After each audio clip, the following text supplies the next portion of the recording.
want to recognize that we sit on Ohlone, Muwekma, and Chochenyo land. Our ceremonial quote is Chop's Law, nothing ever gets built on schedule or within budget. And a roll call. So we can go ahead and I'll call people's names in the order that I see them. William? Here. Thank you. Trustee Jones?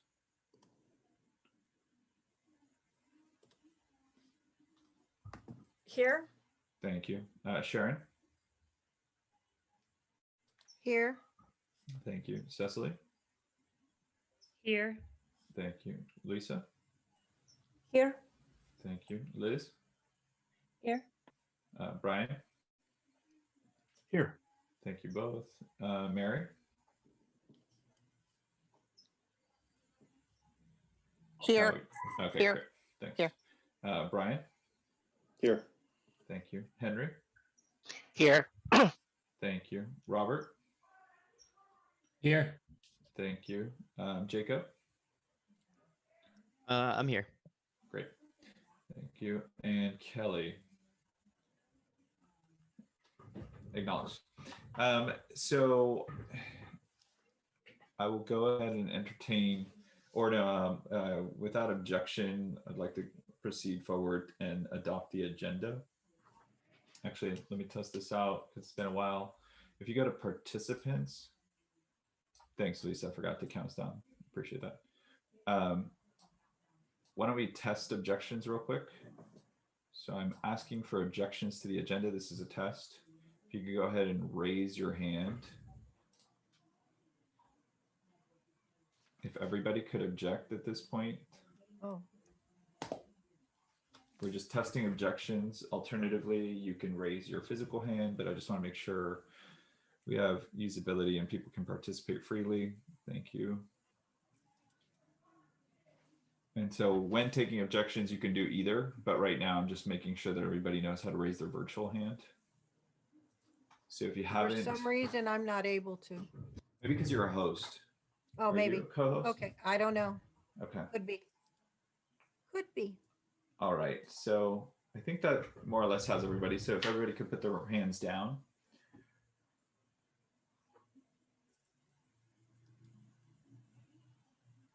All right, there's no longer a test. So without objections, I'd like to go ahead and adopt the agenda. This would be the time where if you wanted to object, you would raise your physical or virtual hand. Seeing none, we'll go ahead and adopt the agenda. We'll move forward to approval of the minutes.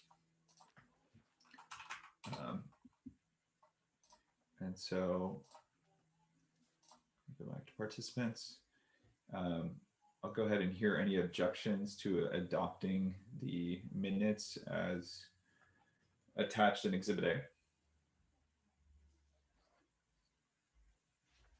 Seeing no objections, the minutes are adopted unanimously. Now we'll go ahead and move to oral and written communication. Okay. I'm having to log into the inbox. There are no written communications. So we'll go ahead and move to the demographer's report. So we generally make it a habit to try to have guests open the meeting so that they're not waiting around too long. So I'll hand it over to Kelly to introduce Davis demographics. Thank you, Antonio. Hi, everyone. Sorry I was late. We ran a little long on CBOC. I have with us tonight, we actually have two guests, but the second guest was not planned, but I will invite them to speak during my time and status update. But we have with us Jacob Gomez with Davis Demographics. And I know previously we had asked him to come, but he had a prior commitment at our last meeting. But he is here today to answer any of your questions that you have with regard to the demographer's report and do a high-level overview of the report as it was presented to the board. But as I said, primarily he's here to really address any questions or concerns that you all had with regard to the report and to be available to, answer your questions firsthand versus me having to interpret. So with that, I'm going to turn it over to Jacob, and he can introduce himself and share with you what he has to offer with regard to the demographic report. Yeah, thank you for that, Callie. So again, I'm Jacob Gomez on behalf of Davis Demographics, and this is our second year now working with the district with updating the demographic report, 7-year resident projections. We did the board presentation, I believe, in the middle of January. I have that PowerPoint here and ready if we need that. I think last year when I met with you guys, I think there was already a list of predefined questions that you guys had that you've come up with before. So I'm at your disposal. If you want me to go through that whole PowerPoint again, I don't mind doing that. If you guys already have questions that you want to take a look at, we could just jump right into the questions. I'll leave that up to you guys. We do probably have some questions, but if you could present, if you're able to present for 10 minutes, while some of us have seen your report at the board meeting, I think it would be for the benefit of all committee members to be refreshed on it, or Sure. alternatively, receive the information. So Okay. I'll go ahead. Yeah, the total time is 20 minutes. So I'll just put 10 as a guide and then, Okay. ping you. Perfect. Yeah. Thank you. I'll try to kind of make it a quick overview of the PowerPoint. Then I'll jump through some of that stuff so we can leave a little more time for questions. But I'll kind of highlight those main pieces that we have in the PowerPoint. So I believe, or I hope, be able Are to you share able my to screen. share screen? Let me try. I cannot host disabled participant screen sharing. I also am not the host, so whoever the host is, and maybe Sharon, since you were mentioning you couldn't raise your hand. Oh, I'm gonna try to claim host. Nope, I don't know. I don't have the host key. Kelly, are you the host? She should I be. can't I hear you. don't You're see on it mute. next to my name, but that doesn't mean anything. Let me see if I can. Oh, I I don't think know there why is no it's host not right giving now. me the. Yeah, it's not giving it to me either. So I'm hovering, but it's not giving me the more option of like assigning people. So that's nope. I saw that this was a Genesis Zoom. Does anybody know? I have the Have any options to affiliate? claim. I have an option to claim host. I don't know if I want to do that though, because Sure once you this do. is over, I do too. I it's have gonna it close too. that out. Well, Yeah, why don't I you have- go ahead and claim the host and then assign it to someone after you're finished presenting, Jacob? Okay, yeah, There we you can go. we Yeah, can try because I that. have that option too. Okay. Oh, Right, but I don't have the host key. Does anybody have the host key? no, I don't either. Oh yeah, it's asking for a host key. Oh, So, Lord. so the Oh, reason So I we're might not important. No, the reason I might suggest we actually find another Zoom is just because it's going to be needed for this presentation, and also the ventilation subcommittee also has a slide deck, and so this is not the ideal meeting. I think part of the agenda, the presentation was linked in the agenda. I don't know if we can go through that, and I'll kind of say, okay, I'm jumping to the next slide, or I'm jumping to the next slide, and we can kind of follow along like that. But again, that's just an option I see here. Interesting. This is very bizarre. Yeah. So let's see. And Jacob, sorry, it's just that won't work since we haven't yet made public the ventilation subcommittee report. Oh, okay. So while it will work for you, and maybe we should go ahead and actually, why don't we do that so we don't spend too much of your time. If you want to go ahead and get started, since it is linked in the agenda, and you can just tell us where you are. Okay, yeah, sure. So we'll go ahead and start. I believe there's an A and B in the agenda. The A is the PowerPoint, and B, I believe, is the full demographic report. So I'll give you guys a few seconds there for those of you who are still trying to open it up. And there, it looks like Antonio kind of sent that in the chat too, so you can navigate there in the Zoom chat and open it from there. But I want to start, we're going to start off with slide 2. We had a little introduction already, but this is our second year with the report. And before we go into the report or go into some of the details in the methodology and the data behind there, I kind of want to talk really quick about the 2 types of projections we look at, or that demographers usually look at. There are one which is called the resident projection, and then there's another type of projection called the staffing or enrollment projections. The way our firm works is we first build our 7-year resident projection, and then with the change in the resident projection, that's how the staffing projections then get updated. But then what it's included in those 2-year enrollment ones are the in and outs, the transfers in between schools. So 7-year resident projections are based on where the population of students live within district boundaries, within district attendance areas. Then the 2-year enrollment projections now factor in how students are transferring in and out of the district. The core of the report and the core of what we'll kind of go over today is going to be those 7-year, the 7-year resident projections. The next slide, slide 3, is kind of the background data that we have for the district. We use what's called GIS, or a GIS database. It's to keep it simple, it's putting geography behind all of our data. So we first start with the district boundary as a whole, and then we cut the district boundary up into its attendance areas.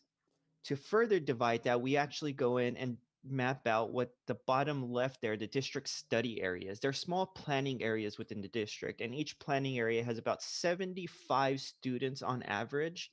And what this helps is that when we look at projections and we say, okay, Durham Elementary boundary is growing by, let's just assume 150 students. That's great. But now what these study areas help us to do is it really helps us to zoom into that boundary and see where in that boundary growth is occurring.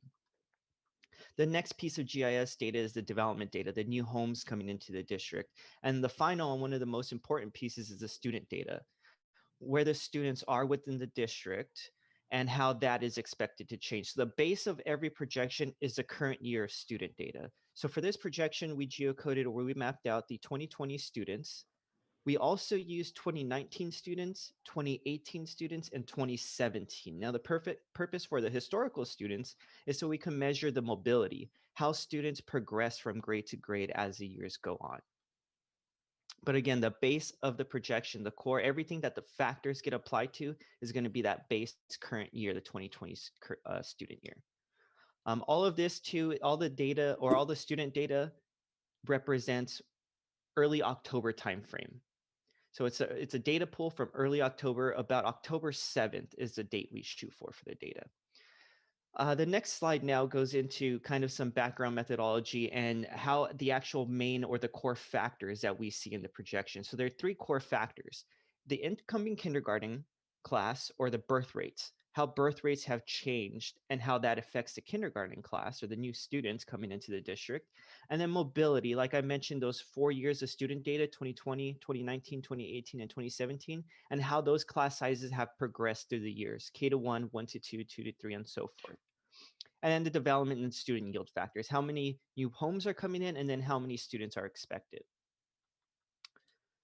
Page 5 now is our birth rates, our birth factor. This is our birth table. What this does is compares births, and we use a base year when we look at a birth factor. So this year we use the births from 2015, and we assume, or we use 2015 as our base because we assume that this year's kindergarten class was born 5 years ago. So births for this year's kindergarten class were 2015. So that's going to be our base year for births. And then we compare 2015 births to 2016. How have births changed from 15 to 16? Did they go up or did they go down? And then how does 2015 births compare to 2017? And then 2015 to 2018, 2015 to 2019. And you can see just by looking at this first chart, this first initial birth chart, is that births are on the decline. It's not something that's specific to Fremont. This is actually something that's happening not just California-wide, but nationwide as well. And one factor too that's going to be important to see once it comes out is the 2020 birth data. With the COVID pandemic, initial reports are already looking like births are dropping an additional 8% to what they did this last year. So births aren't picking up anytime soon. They're still declining, and if anything, the COVID-19 pandemic may actually cause births to be dropping a bit faster than they were originally expected. Overall, from 15 to 19, within the Fremont area, there's about a 12% decline in births over those couple years there. The next slide is the mobility slide, or the mobility factor. This now compares those student grades, how students have matriculated throughout the district. So again, we're looking at 2017 to 2018, how did K to go to 1, 1 to 2, 2 to 3, and so forth, 18 to 19, and then 19 to 20, and then we average those out. We average those out to get our mobility factor for this year.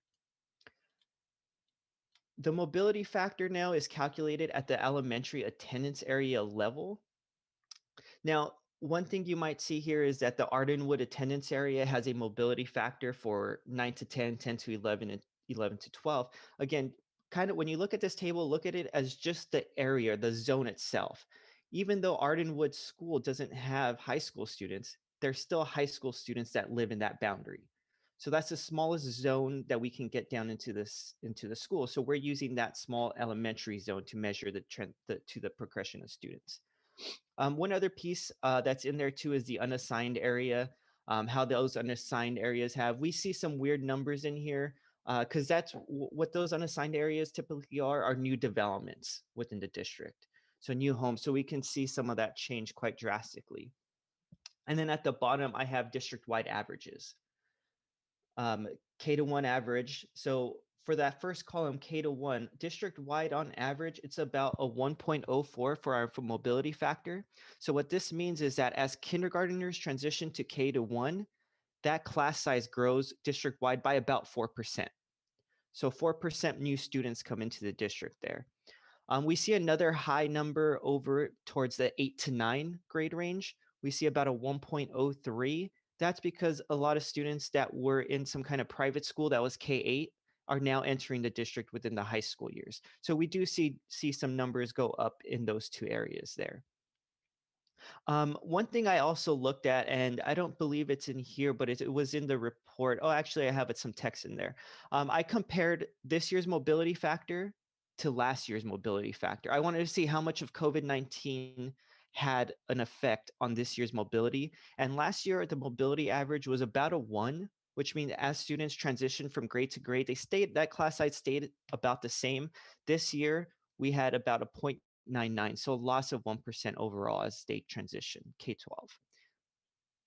Within that table, of course, the green areas that are highlighted are areas where we see positive mobility, more students coming into the district, and then those red areas are where we see more students leaving the district.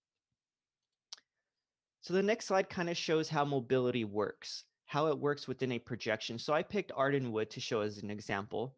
So a mobility factor of 1.01 K to 1 means that class size of 121 with a mobility factor of 1.01, we'll see that class size grow from 121 to about 122. And then with the mobility factor of 1 for 1 to 2, we see that class size stays the same as well.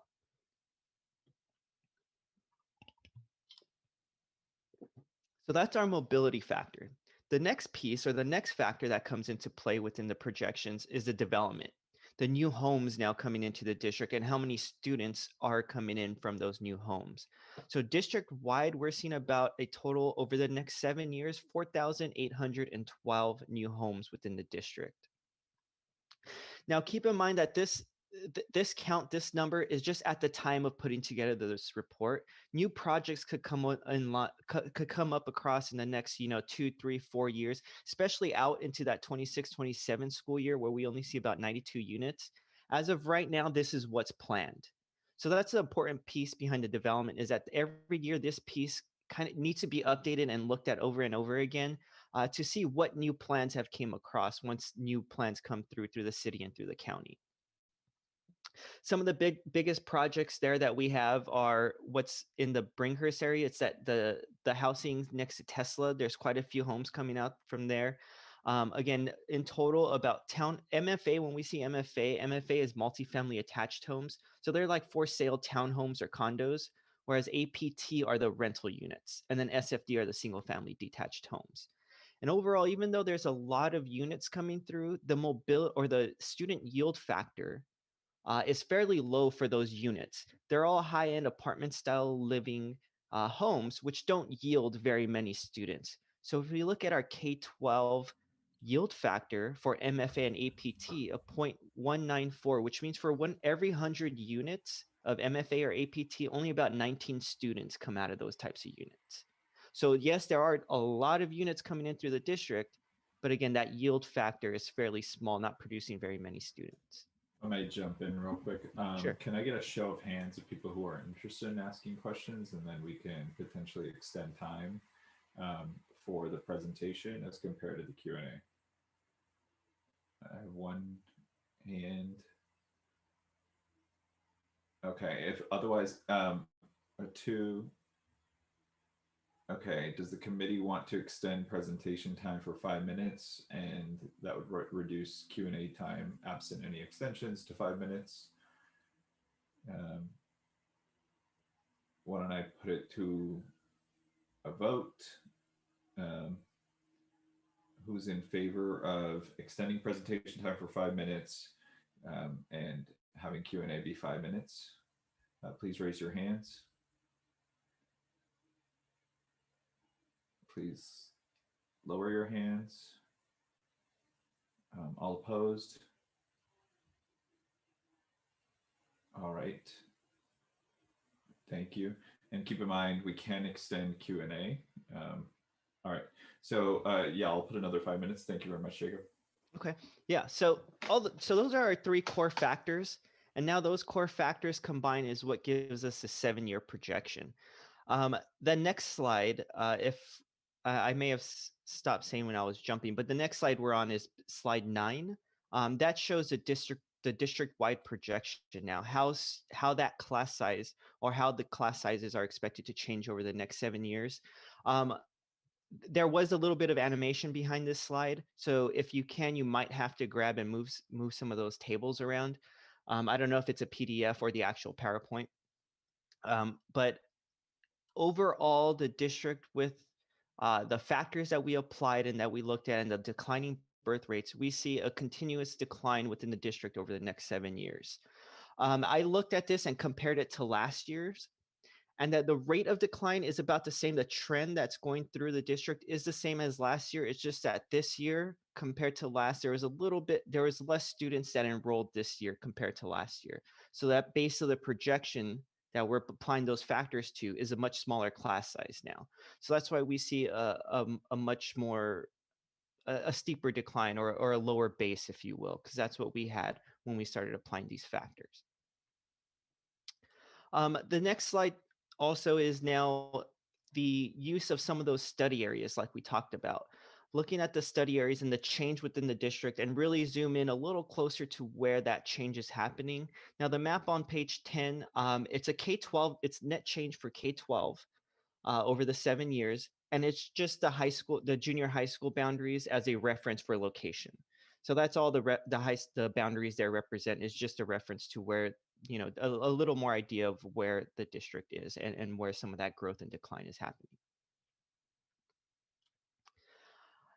Within the report and within the PowerPoint as well, I broke down not just by K5 and K6, I broke down by both, both K5 and K6, because the district is in a little bit of a transition period where they're merging some of those or changing some grade configurations to K5 and K6. So I added both of those counts within the middle school and elementary school projections. And that's what slides 11, 12, and 13 show now is how that change within the district is being affected by the resident attendance areas. Slide 14, what this is now, this is the attendance matrix. For this one, I use the junior high school just because the elementary one, there's so many elementary schools, it's going to take up quite a bit of real estate on the PowerPoint. So I use one that's a little smaller and I use the junior high. And what this does now, it shows where the students live, where they actually reside and what boundary they reside in. And then it compares that and looks at how they actually enroll in the district. So if we start with this and follow along that red bar going across, we're going to start with Centerville and read across. That first number for Centerville, 1014. What that is well, there's 1,014 7/8 students living in the Centerville boundary. So there's 1,014 students living, 7/8 students living in that boundary, and 6/8 students. This is 6/8 matrix. And then right next to that, 936, that represents, or that tells that there are 936 students that live in that boundary and enroll in that school. So 930 of the 1,014, 936 of those students that live there actually enroll in Centerville. If you keep reading to the right, 57 live in Centerville but transfer out to Hopkins. And then if we read a little more down towards the end, we have Walters. There are 20 students that live in Centerville that transfer into Walters. If you now read down the column and follow that blue line down, the blue line now gives you the enrollment at the school. This shows how many students actually enroll in that school. And so for Centerville, if we read down, we already know 936 live in that boundary and enroll in that school.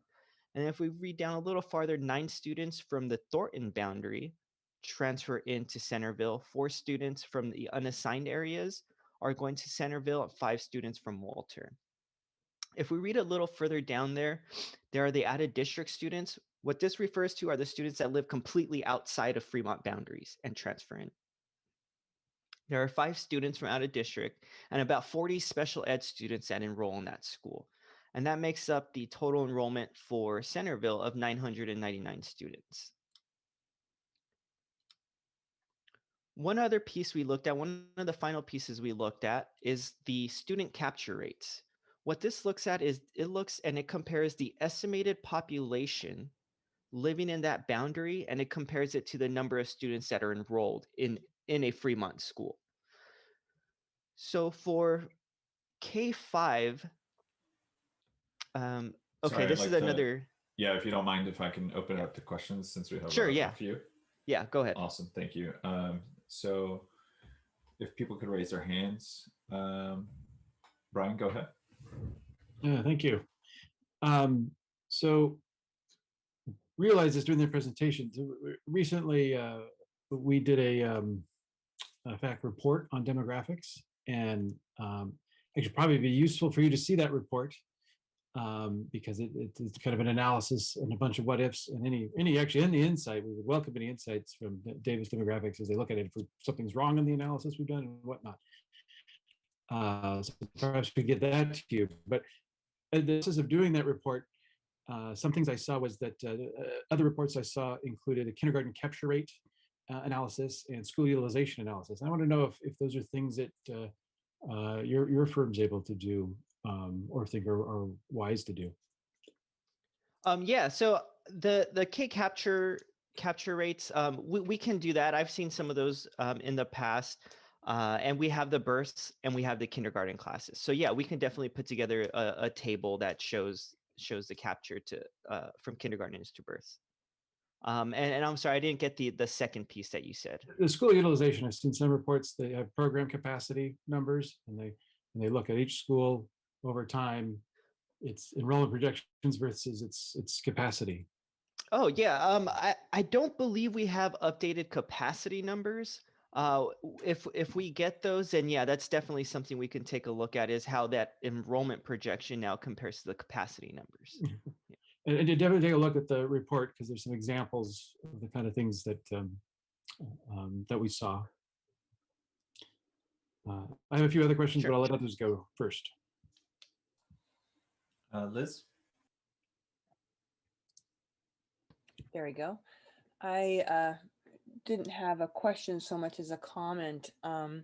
As you had mentioned in your first slide, that enrollment at schools, it can't capture, the reasons why children might go to a certain school. One of which, of course, could be programs. And even in the example that you've shown in the previous slide of the junior highs and middle schools, we see a lot of transfers going into Hopkins. And that would make sense because we do have a continuing, Spanish and dual immersion program that takes place there. So if people were in that program, they could be potentially transferring to be able to continue, at Hopkins. So. Yeah, and that's a very good point. A lot of times when districts see this transfer analysis, that's one of the first things. Oh, we know that school has a high transfer rate because it has, this dual language program or this academy or something like that. So yeah, you do see a lot of that. Right. Lisa? A couple of thoughts. One is my suggestion is, given the stalemate on the opening of the schools, I think a lot of people are going to look for alternatives and remove their children from FUS. So I would recommend revisiting this and tying it to what does that mean in terms of budget for the school. I know that might be not your charge in the demographic, but I think in the larger picture is you're going to lose people. People are going to try to go to a private school that's open, and that could affect the numbers beyond what you saw between 2019 and 2020, which was the pandemic. I think you're going to see significant numbers 2020, 2021 potentially. And I don't know whose job is to tie those two budgets, and what does that mean for the school budget in the long run.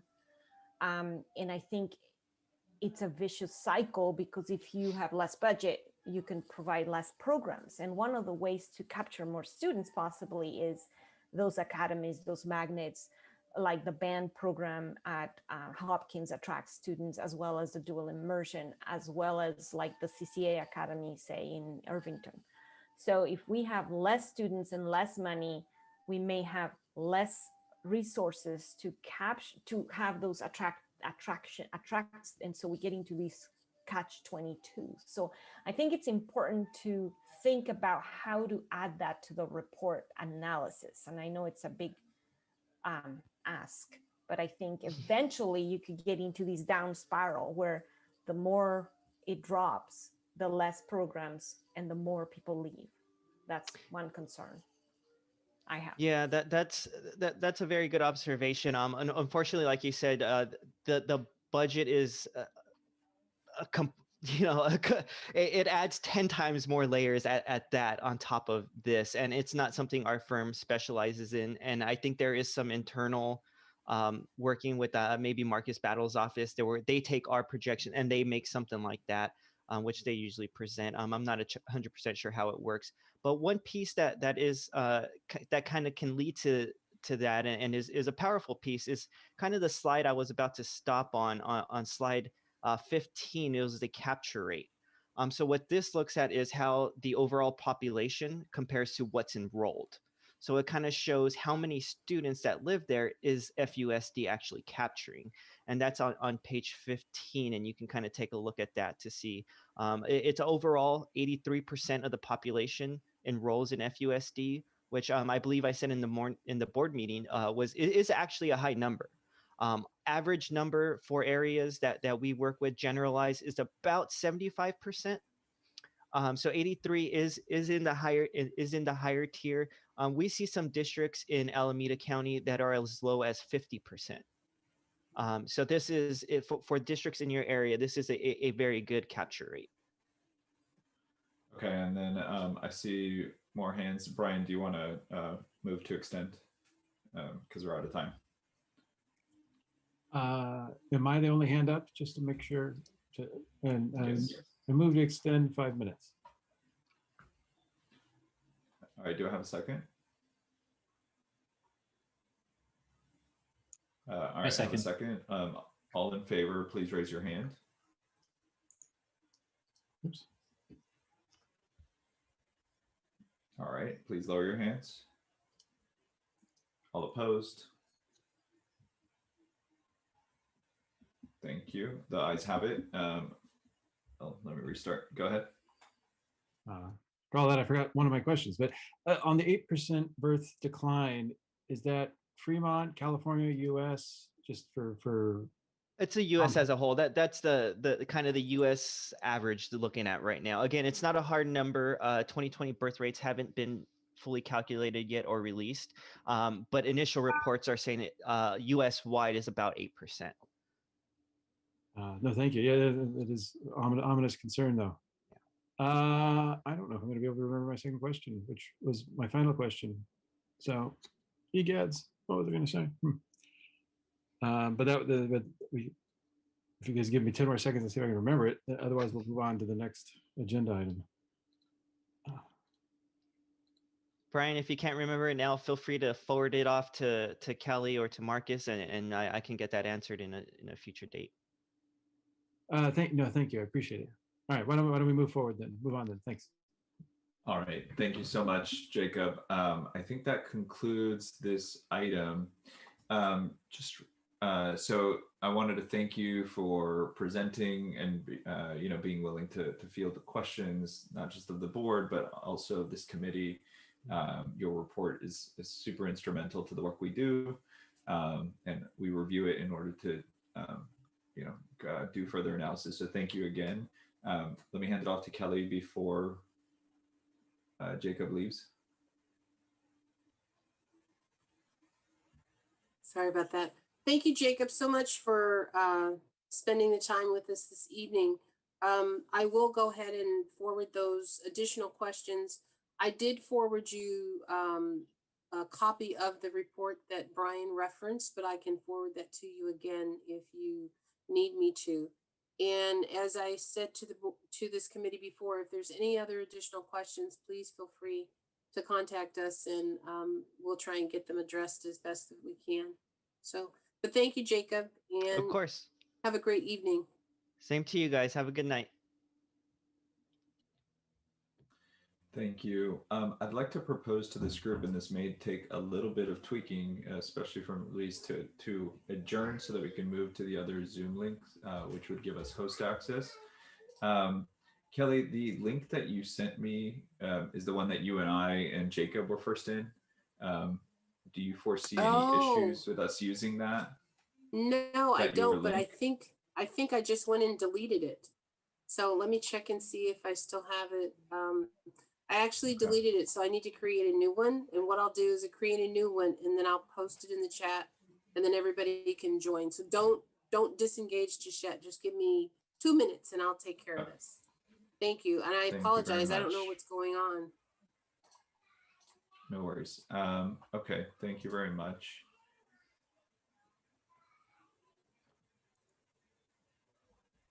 All right. So unfortunately, had I realized that was going to be the case, I think I would have asked Kelly to do it during the democracy report, because otherwise the next part of our agenda is the staff update, the long range facilities plan update, which is part of which Kelly will present on. And then we have the ventilation subcommittee report. What about, moving to thoughts on future meeting topics while we wait for that? So let me go ahead and start the timer on that. Or actually, do we have any objections in moving to that part of the agenda while we wait? No objections. And Brian, I take that, is that an objection in your raised hand? No. Okay, seeing no objections, we'll go ahead and move to that part of the agenda. Go ahead, Brian. Thoughts on future meeting topics. I know the subcommittee working on the demographics report had a number of action items, and I do want to work with Antonio to get those scheduled, but I will also be upfront with the committee that we have not made progress either yet. So not sure if it'll be next meeting or a later meeting, but that is essentially what are you doing? Essentially giving everybody an update on where we are on that. We have made no progress, unfortunately. Got it. So assuming, for example, that the subcommittee is able to adopt something to propose to the committee, I think one potential is to add it to the May meeting. Do I have interest in that from the committee? Typically, I rely on 3 or 4 hands. So it'd be actually, no, to the extent that a subcommittee has a report to present, I generally just add it automatically. I guess my only question is, do I favor it happening in May, or would we want to put it off? But I think we'll just present it as soon as it's available. Okay, yeah, and I think we can work that offline as well, Antonio. May is right around the corner, so we might not be ready. I'm not sure we'll have anything by May. So, but I just Sure, wanted to make sure people I just mean to say were available. aware. Yes, there was a number of big topics that perhaps I foolishly signed up for. Sounds good. Any others? Antonio, I don't have a topic, but don't forget to discuss the meeting for May. The date needs to change. Right. So just our future meeting, I may have to rely on, if you will, bucking the will of the committee, because we had originally adopted May 5th, I believe, but it turns Correct. out that is a board meeting. I'm not sure. I'm assuming that board meeting was scheduled and we just missed it in our adoption of the calendar. Well, I think Or that do you think when there was a we change? adopted our meeting dates, we chose the first Wednesday of the month and maybe not looking or not remembering that we know in June that the board holds their meetings on the 1st and the 4th, because that has to do with the budget presentations and the adoption of the budget. So that month we were aware, but I wasn't aware that the May meeting was the 1st. It's the 5th and the 19th that month. On the So, website, it Cecily, already is that a says May question? 12th. Sorry. oh, it does? Yeah. Okay, well then Our maybe meeting? we did anticipate it. Yeah. Thank you. All right, so great. All right, so if I could ask everyone, actually, can I ask one of you to test and come back? Yeah, I was going to ask him, when do you guys test it? And then we can then join the new meeting. Why don't I go ahead and try it? Brian, can I give you chairship while I venture out and come back? All right, Yes. thanks.